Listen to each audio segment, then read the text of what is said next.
welcome to Best Laid Plans. This is your host, Sarah Hart-Unger, and this is a podcast where we talk all things planning and planning adjacent. And today I have planning on my mind even more than usual, which is really saying something. This is because I am actually gearing up to host our third annual Best Laid Plans Live planning retreat in Fort Lauderdale. I'm co-hosting it with Laura Vanderkam, who's my podcast partner and friend. We do Best of Both Worlds together and love planning ourselves together. And the first year I hosted Best Laid Plans Live by myself. And then it turned out I really felt like I needed a partner in crime for this endeavor. And so Laura joined me for the second and third. And I am so excited for this year's event. I am definitely not trying to give anyone FOMO who is listening to this. And in fact, once this airs, we will have already had our wonderful event. So maybe I'll share a picture of some of the fun that took place. But I guess this is to say we are in that time of year where people are starting to think about 2026. I know it because I get lots of requests about helping people select planners. I am already starting to hear people kind of reflect on some of the wonderful things they accomplished in 2025. I had the pleasure of leading the 5th core session of Planning by Season today, and it was just really fun to hear some of the things that people accomplished throughout the year, having looked at their list all year long. And I am just really excited to kick into this reflection season, or reflection and celebration season, as I call it. So I was going to interview Jodi Wellman, who you're going to hear from later today in this episode, but we've heard from her before, and she's wonderful. She does a lot of writing on death, but not in a dark kind of a way, more about how using the concept of death can help us live more intentionally. And her book is one of my favorite nonfiction kind of reflective reads, and I think perfect for the end of the year. And I wanted to have her back on the show, but I decided that it would be really fun to kind of hear how she does her planning, since in her book, she talks a lot about how she intentionally fits so many things that bring her joy into her life, with this sort of underlying theme that we only get to do all of this once. So I am so excited for this conversation with Jodi, which I would consider sort of a secondary kickoff after our wonderful conversation last week with our holiday planning expert, Jen Ludwig.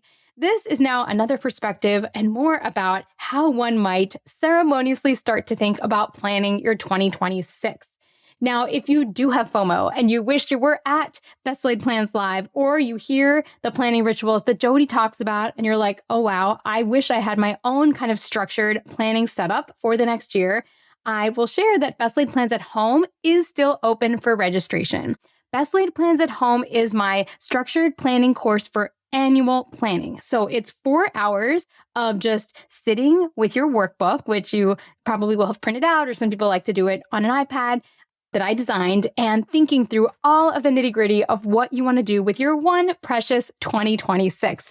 We talk about everything from building in the travel you want to do to meeting big goals that maybe you failed at in the past and how you might set yourself up for success this year. It's really quite detailed. Again, it's 4 hours of content, and you do the planning right in these sessions. So I am not talking to you for 4 hours because that would be crazy. Instead, it's, me giving you an intro and an activity, and you sit down and do it. There are always people in the chat who are chiming in, so it feels like a very kind of community, kind of celebratory vibe of people planning together. But the best part about it for people that like to do it this way is that it's on the calendar, and they sit there and they do it, versus you think these rituals sound great, but you've struggled to actually get them done in the past. This kind of a structured situation might be for you. So that is available to sign up. You can get the information at theshoebox.com/courses. I'll leave a link in the show notes. And there is a mid-year planning check-in that comes with this as well. So it's 4 hours of planning in December or January, but then you also get a check-in in the very beginning of July as well to help you carry those goals forward throughout your year. So you can find out more there. But I will not delay you any longer because I had a delight talking with Jodi about how she loves to plan. And let me just be clear, planning with me or planning the way that Jodi does, those are only two of so many wonderful options. I'm actually hoping to showcase a few more different year-end planning rituals as this show goes on. If you think there's someone that would be a great guest where they could talk about how they plan in such wonderful things into their life this year, let me know, because maybe I can reach out and include them in this fun series. So here we go, my conversation with Jodi. Well, I am so excited to be here today with Jodi Wellman, who I've actually had on the podcast in the past. Welcome, Jodi. Oh, I'm so excited to be back with you. So Jodi wrote one of my favorite nonfiction books, which is called You Only Die Once. I read it in 2024, and I know that because I track my books, and I actually haven't even put my 2024 list up yet because it's the one year I'm missing, but I couldn't find it on my 2023 list or my 2025 list. So I know it must have been in 2024 that I read it. And I believe you were on the podcast last year. But I thought that a really fun thing to do as we approach the end of the year would be to learn a bit how some of my, most inspirational people like to plan their year. So are you game for this, Jodi? Oh, I'm so game. I'm game all over this. Yes, because this is the applied way to make the most of our dwindling time. Exactly. So I know you are the perfect person to ask, and I have a feeling you have some really interesting rituals and just things to share. So yes, super exciting. Okay, so we are going to start with, is there a way that you think through planning your year? Like, do you tend to do that towards the beginning of the year? I know you have a very firm commitment about building in big, audacious, and fun things into your life. So is there a big picture process that you go through? There absolutely is, yeah. And I'm glad that you said like big picture because it actually is literal of a picture where I get the 12 months of the year kind of in front of me. And one day I'm going to do a mural. I think that would be just really grand. But in the meantime, right now, I've just, I print off a bunch of little calendar pages. And it needs to be, for me, a visual process of looking. And so admittedly, there's one part is like the flashback to the year that happened to learn about what worked, what didn't in terms of the calendaring.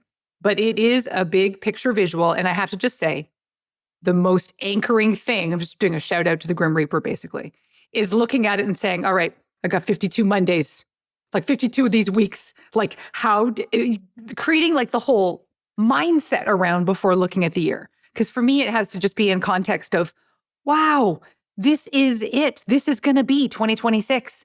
And there are only 52 of these Mondays. And how do I want to make the most of them? So I feel like that's just one of the most important things is just to get my head in the game the right way. You know what I mean? Before starting? Totally. So you're sitting there with these 12 months, and is this like an evening at home? Do you do it alone? Do you do it with anybody else? Like, take me to the scene. Oh, okay. Scene of the crime. Well, Yes. The husband and I do a thing at the end of every year during our holidays that we have blocked off, which is usually, last week of the year or so. And we do what do we want to have happen in the next year? And it's not literal yet in terms of we want to go to this restaurant and we want to bake or make kumquats or whatever it is. It's like the buckets of life. So for me, I have it in, sometimes I use the M's, like mind, money, marriage, and different categories where it's like stuff that would be really cool to work towards. So those are more like thematic goals. But then like everything, once you determine, so I do this at the end of the year, we're usually doing it with a beverage or 2 or 3 in hand.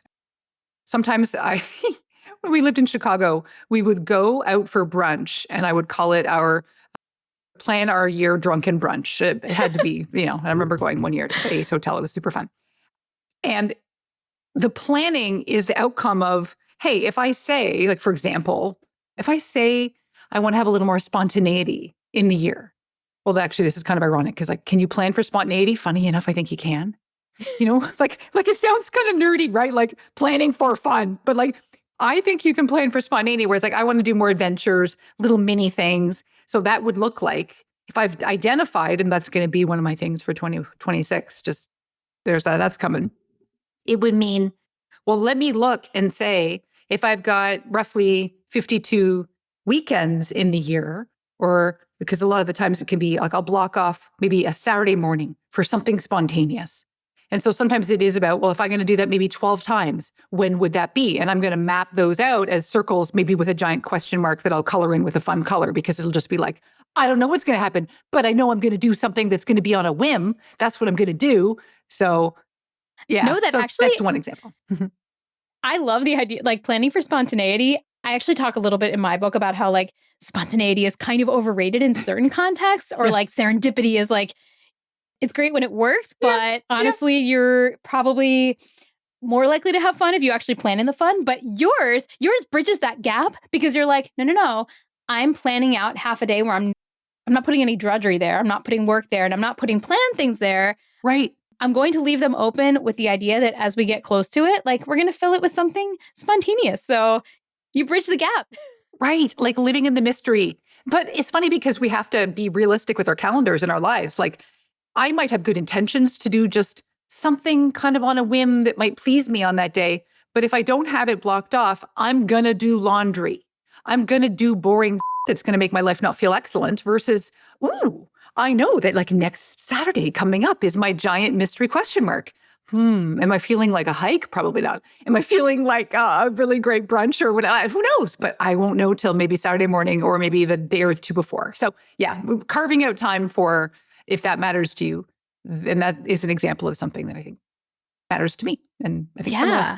So going back to this brunch, so is it generally just like, is it just a date? Like, do you do like a weekend away where you think about this? Or does it tend to be just like a one-off? And how far in ahead do you in advance kind of think about the topics? Yeah, I'm always thinking about the topics because it's just sort of it's part of like a life obsession, right? Of like, wait a sec, I think that this thing is not going super well. Like, I've let my health fall off the map. I was going to say, for example, but okay, it just happens to be true. So maybe I know that's going to be a priority for next year. And so I'm already pre-thinking about, no, I don't want that. No, I don't want to have to say I'm going to the gym X times a week, but I want more of the feeling of XYZ. So as I build towards this late December, it is a half day typically, because I do want it to feel like an event. And I do want it to feel like there's like time bound so that I actually have like, oh, we're getting this mapped out. We won't leave this table until this stuff is done. And I'm feeling good about it. And so that does feel a little bit like there are some stakes to it, but it's been marinating, ahead of time, just because I know that the categories are coming. Do you feel that way too? Oh my gosh. Well, I think the whole idea of if you have that on your calendar, your brain is going to be primed to be thinking about it. The whole in the shower, the day of, the day before, the week before, like something's going to jog your memory or, you're going to see a photo of something you did the prior year and be like, oh, I want to do something like that. Like, I think if you know that you're going to be bringing everything to the table at this certain date, your brain is going to prime you to get you there. That's such a good point. You're totally right. So I think that, by now I've got a little bit of a mental template that does help. So the wheels are turning. And then it does end up being, and I do want to make it ritualistic and fun. So that's why there is often like I've mentioned the beverage, or there's like sometimes it's home because it's cozy, but then other times it's, let's just get a breath of fresh air and go to a hotel lobby, which is always my jam because like they don't kick you out. You can loiter there and it's just great. And it's inspiring often to kind of just see, if it's a beautiful they're usually space. Beautiful. It's a good point. Yeah. Do you have to, so one comment I've sometimes gotten from listeners is like, I love to do this. My partner doesn't love to do this. Yeah. Do you get any pushback or is he just like, no, I love this? Yeah. Fortunately, we've maybe melded into the same person over the last 28 years. So we don't really have a problem. Well, that's not true. I mean, he may have different goals that are like, well, good, you'll go off and do that on a Saturday morning. Then that'll be what I'm going and doing God knows what on that Saturday I mapped out for TBD. But thankfully, okay, so just because that's not my case, I do see this a lot too with other people. And I think that one of the attitudes I think to go into stuff with is like, your aliveness is your job. And I think that sometimes we feel bummed if, like I was just meeting two other gals and one said, I told my husband, I want to go on a safari. And he's like, I want nothing to do with that. And so she realizes now, is she not going to go on a safari? I think that would be a life that would suck if you died and you didn't do the safari you wanted. So she's like, I got to figure out what's my alternative? Obviously I'm still going to plan it, but with a friend. Or it's putting down a little stake to say, if this is the thing I know that I love to do and it makes me feel alive, and it may require you being alone or taking like a different trip or a different experience, I think we just have to be able to say, I'm so excited to do this as a thing I do. And let's come back together again and do these things together. So I think that I guess I just see it happen a lot where people will give up on a dream or a desire to plan something when I think we can agree to disagree. And I don't know, or same thing even about food. The husband and I started doing things so that food is really, I think, part of the experience of living it up too, right? Sometimes it's like, I'm really in the mood for pizza and he's not. Well, then this is going to sound so silly, but this is life. We do a choose your own adventure. It's like, I'm ordering my food. It's going to arrive at 6:30. And I'll order your food for you, or you can do your own. But we're both just going to get our own thing. Like, we don't have to have it be matchy-matchy. We have done that with the kids when one of them needs pizza and the other one needs sushi. And like, you know what? we could Yes. actually make both of your dreams come true. And it wouldn't actually be that big of a deal. We could have leftovers, maybe not of the sushi, but of the pizza, and everybody can be happy. Right. Yeah, we can agree that a good plan doesn't have to be the same plan for everybody. Yeah. And I actually think just they're even embedded in what you said is interesting because I think sometimes there are certain tropes that might dictate what our goals are. And one of those tropes might be I have to always take every trip with my partner.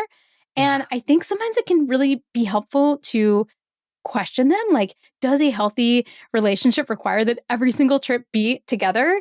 Yeah. My husband and I, so long story that some of my listeners know, but like I used to run. I can't run anymore, but he still runs. Yeah. And he is going to go on like this really, he's going to run a race with his friend. And I got to have a wonderful girls' trip in Canada this fall, just with girls. And I think there was a time I might have questioned whether like a good person, like, is it okay to do something like that? Oh my gosh, we were both so happy. Or I mean, he's going to be happy. He hasn't run his race yet. But I actually think doing those little things apart and incorporating that in those goals and talking about it together, like, ooh, I'm excited for this. I'm excited for you to do that. And then also coming together to enjoy things together. Just, yeah, like why not? I love that. And one thing that I've noticed as a new frontier is that sometimes it's easier. It's not easy for people, but easier to be like, oh, I'm going to do a girls thing, which is like a sanctioned also, like it's a good like subplot.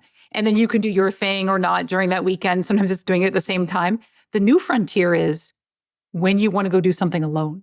Because I think that's when you could potentially offend the love of your life or the friend of your life or whatever, when you're like, I just was actually really fantasizing about a solo trip by the beach for 3 nights. Everybody, leave me alone. And so how do you have that conversation? I think you just have it, right? And say, I've just been dreaming about this. I think 2026 would be a super cool time for me to mentally unplug. And then I'm going to come back even more raring to go in this relationship. 100%. Yeah, there are no rules around this stuff. Oh my gosh. Right. Well, we're going to take a break and then we're going to go back to your vision board because we're going to circle back to that because I need more very specific details. Today's episode is brought to you in part by Green Chef.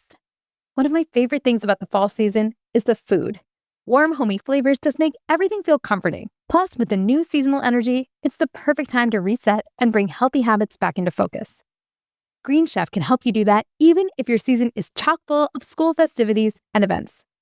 Green Chef's meals are made up of real, clean ingredients, and they help you build lasting healthy habits without the hassle. In addition to the balanced and delicious dinners we love, they have salads ready in just 5 minutes, protein-rich breakfasts, and nutrient-rich smoothies to fuel your day. The recipes change every week, and with week-to-week flexibility, you can adjust your plan to match your mood and your schedule. They really are family-friendly too. My kids are always so excited for our Green Chef dinners. Make this fall your healthiest yet with Green Chef. Head to greenchef.com/50bestlaid and use code 50bestlaid to get 50% off your first month, then 20% off for 2 months with free shipping. That's code 50bestlaid at greenchef.com/50bestlaid. Today's episode is sponsored in part by Organize 365. As we approach the close of another year, I want to take a moment to honor you, the leader of your household, the cornerstone of your family, the multitasker, the caregiver, the friend, the professional, and the dreamer. You wear countless hats, and with every role you carry an invisible load. These tasks, decisions, and emotional labor sometimes even go by unseen by you, but they are never unfelt. This is the work that powers our lives. It's the unseen effort that keeps everything running, often at the cost of our own peace of mind or goals. But what if this invisible work didn't have to stay invisible? What if you could bring it to light, streamline it, and reclaim the energy it takes? The Sunday Basket is a natural partner for your weekly planning routine. The Sunday Basket contains and corrals all your ideas, paper notes, to-do lists, and mail safely until you are ready for your weekly planning time. Let this be the year you free your mind, lighten your load, and make your goals a reality. Together, let's make the invisible work visible. Visit organize365.com/sundaybasket to buy the Sunday Basket today. That's organize365.com/sundaybasket. Today's episode is brought to you with support from Mint Mobile. If you're still overpaying for wireless, it's time to say yes to saying no. At Mint Mobile, their favorite word is no. No contracts, no monthly bills, no overages, no hidden fees, no confusion. That's why you should say yes to making the switch and getting premium wireless for just $15 per month. With Mint Mobile, you're getting the same services as any other provider, but at a fraction of the cost. You can use your own phone with any Mint Mobile plan and bring your phone number along with all your existing contacts. If you're not ready to make the switch yourself, Mint Mobile can be a great option for teens or tweens getting their first device. Ready to say yes to saying no? Make the switch at mintmobile.com/BLP. That's mintmobile.com/BLP. Upfront payment of $45 required, equivalent to $15 per month. Limited time new customer offer for first 3 months only. Speeds may slow above 35 gigabytes on unlimited plan. Taxes and fees extra. See Mint Mobile for details. All right, we are back. So I love going along the Jodi Wellman couples brunch date where we both bared our souls and planned all the things we wanted to do. And then tell me, does this session with the calendars happen the next day? Do you let it marinate a little bit? Is this a solo endeavor? Is this with your partner? Tell me about this. Yeah. So you're a good point. After mapping out, here's the big picture stuff that would make me feel really great at the end of the year to feel like, yay, I did these things. Then usually it's a solo endeavor, although I should back out. There needs to be a meeting of the minds, at least in my household, with the husband about when are we taking off vacation?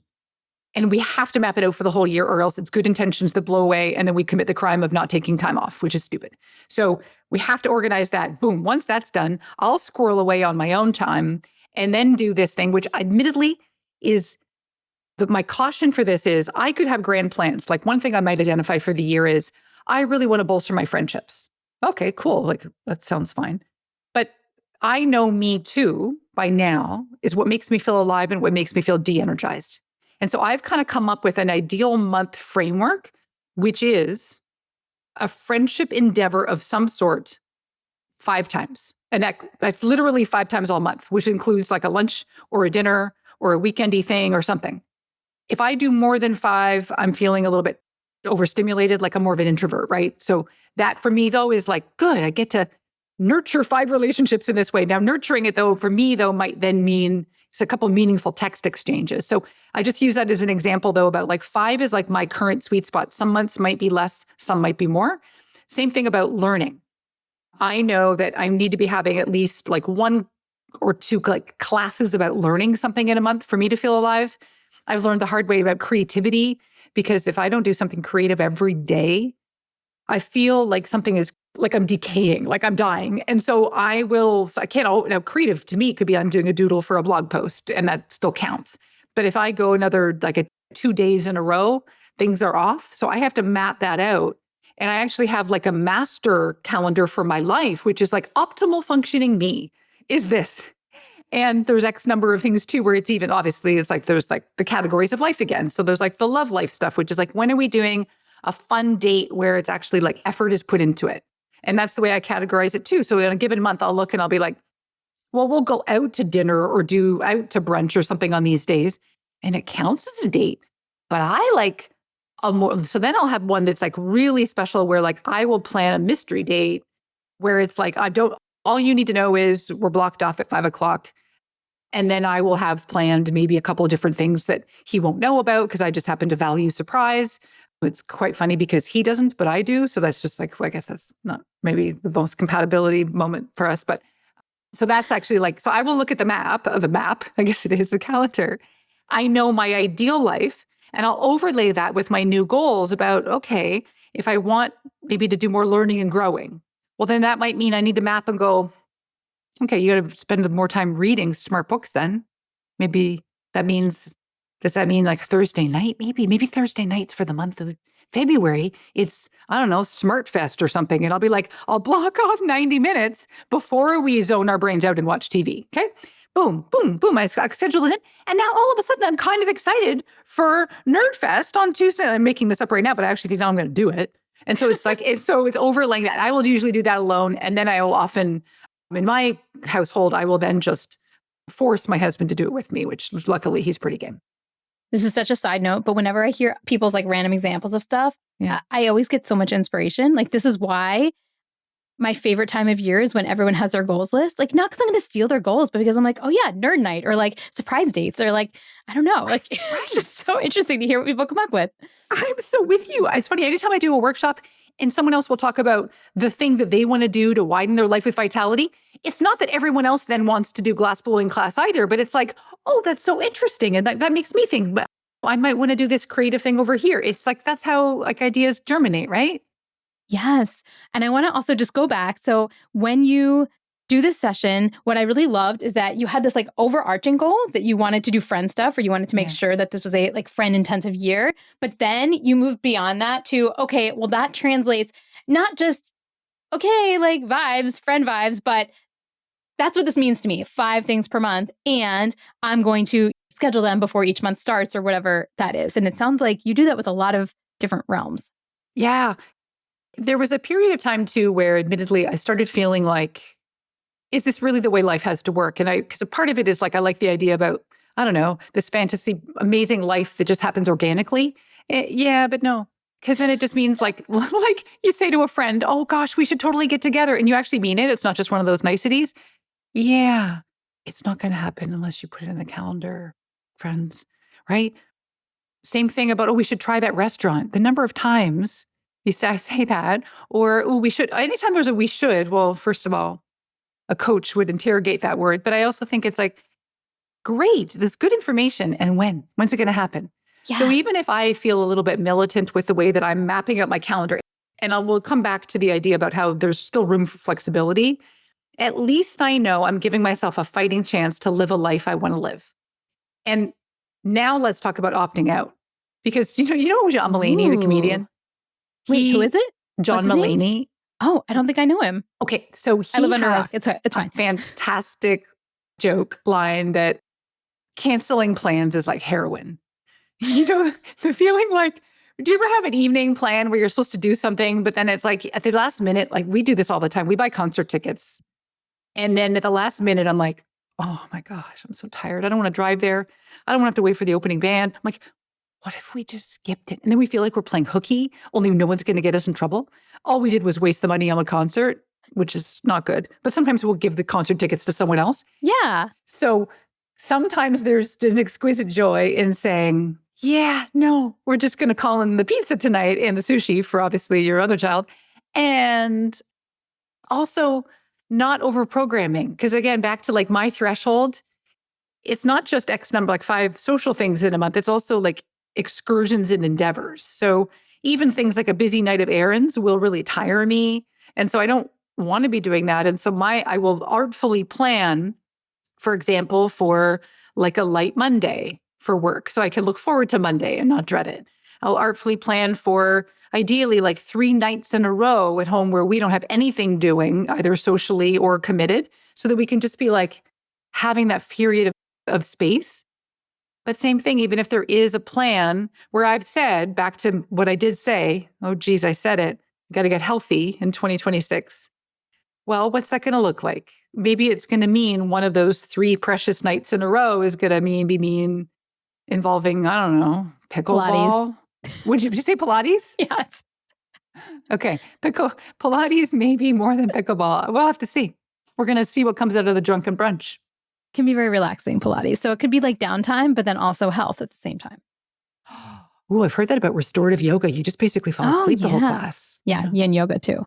Oh my gosh. No, I like that though. It's like, yes, we want to pack a lot in because our time is limited, but after a certain threshold, it's taking away rather than giving back. So we also want to be kind to ourselves and leave room for that occasional shot of opting out. Yes. And even as an example, so back to the planning of the time off. So we planned originally to go away for Thanksgiving.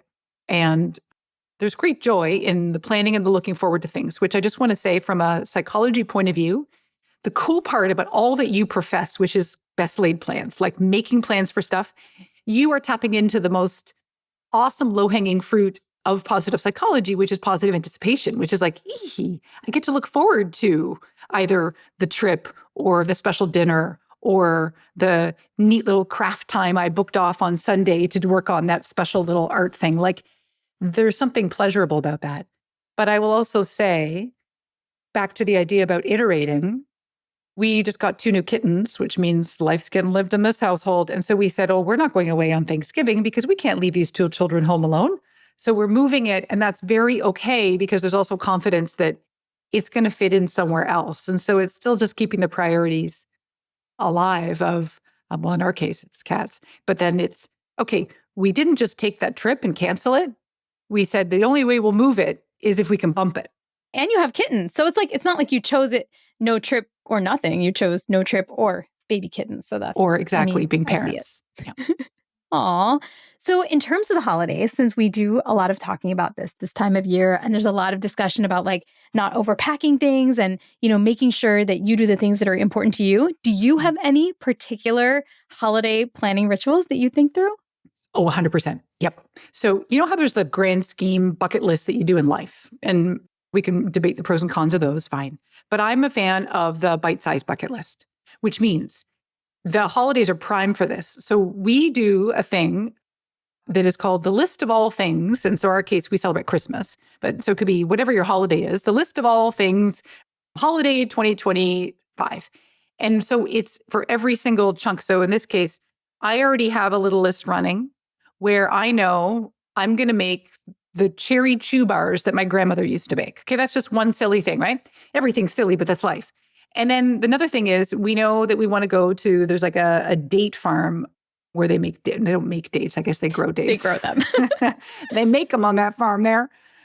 And so we have like this little tiny growing list of things that would feel really good to do. One of them, for example, is I want to spend like an entire day being a slob in jammies. That's booked.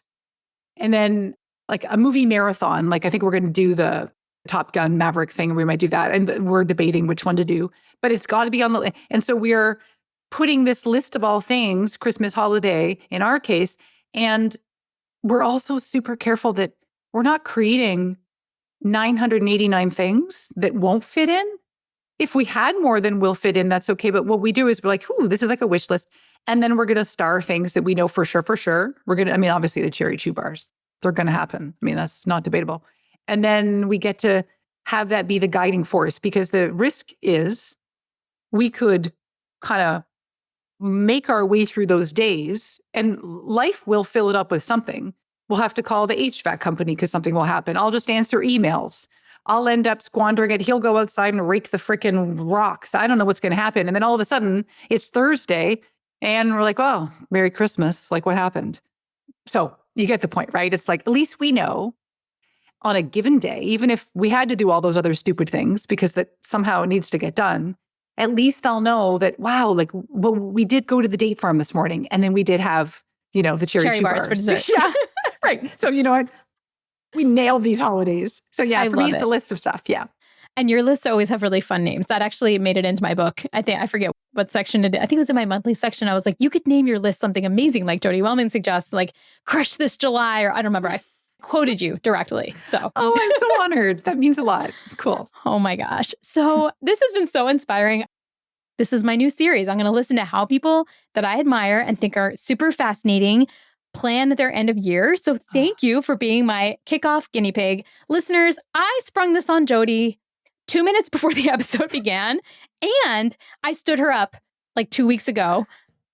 So my planning is usually my planning is really usually very, very good, but I messed up. So this is just for all of you to hear that you don't have to be perfect, but if you have the right spirit, you can build in so much fun.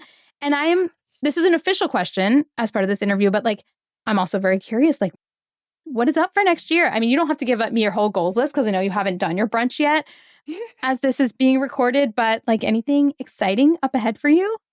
Oh, thanks for asking. Yeah, I am going to, I joke around, but like feeling healthy for me is about like healthy and being energetic to do the things I long to do. And it's going to be I'm calling it roughly right now, this is all workshopping, so we'll see. But it's like the balls to the wall, as in abandoning fear and fear of judgment and just doing it anyways. Like kind of like a shameless, like if I want to reach out to someone to give them my book and try and help them, like basically like influencers or something, like I'm just going to do it. And I'm not going to worry about whether or not they're going to think I'm an idiot. Like, well, maybe they're right. Who cares? Doesn't matter. And so it's like, just go for it. It's going to be, but I will be healthy while I do that because that will give me the energy to summon up the confidence to just do things anyways. So yeah, including. That sounds like a two-pronged goal, but I really love both sides. Cool. Yeah. So planning, and that's another question. Like, how do you plan for, I think for me, then it would be planning every week, a little block of time for me to do those bold things that I used to think were bold. And now I'll just be like, yeah, this is what I do. I love it. Permission to do it anyway, plus health stuff. Yep. Oh my gosh, Jodi. Well, this has been such a fun conversation. Thank you so much for coming on. Remind our listeners what your book is called and your newsletter and where they can find you. Oh, thanks for asking. Okay, so the book is You Only Die Once, How to Make It to the End with No Regrets. And I am over at 4000mondays.com or on Instagram at 4000mondays. Thank you so much. And Jodi, your newsletter really is a delight. So if you are looking for some inspirational subscriptions for your 2025, and I believe it's free. I mean, I don't pay for it. Yeah, so free. Yeah. Yeah, yours is a great one to check out. I really appreciate that. Thank you. It means a lot. Well, that was so much fun. It is always a delight talking to Jodi Wellman. I find her so inspiring. I really do feel like she identifies what she wants in life and she goes after it unapologetically. I mean, I don't mean that in a get out of my way kind of a way, but just, she does the things that are important to her. And if things don't work out, she reflects on why and she goes ahead and she iterates and tries again. So I learned a lot from this conversation, and I'm sure some of it will come through in my own planning habits. As established as they might be, they are always evolving, and I can always learn some new tricks. So this was so much fun, and you can join me next week for more planner type content, as we are absolutely in planner season, and I feel I am overdue for a traditional planner review. So that will be coming up in next week's episode. In the meantime, you can find more at theshoebox.com. I am trying to post on my website every single day this month. It's kind of a blogging challenge. So if you want to hear a whole lot from me, you can check out my website. It is like an old school style blog where I talk about my life. So if that's not your jam, totally feel free to avoid, but I do love it. And I've been posting there for quite some time. So if you've never checked it out, I encourage you to visit. Again, it's theshoebox.com if you want more of the show notes for all of the episodes of this show listed in order. That is on my website. You can just click on Best Laid Plans. You can also see everything I've read this year. And again, this is where I have access to course registrations as well. It says 2026 courses, and you can click on that for more info. All right, I'll be back next week with more planning fun. Have a wonderful week.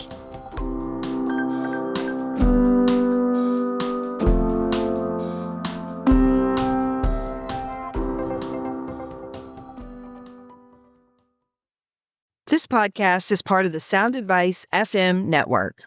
Sound Advice FM, women's voices amplified.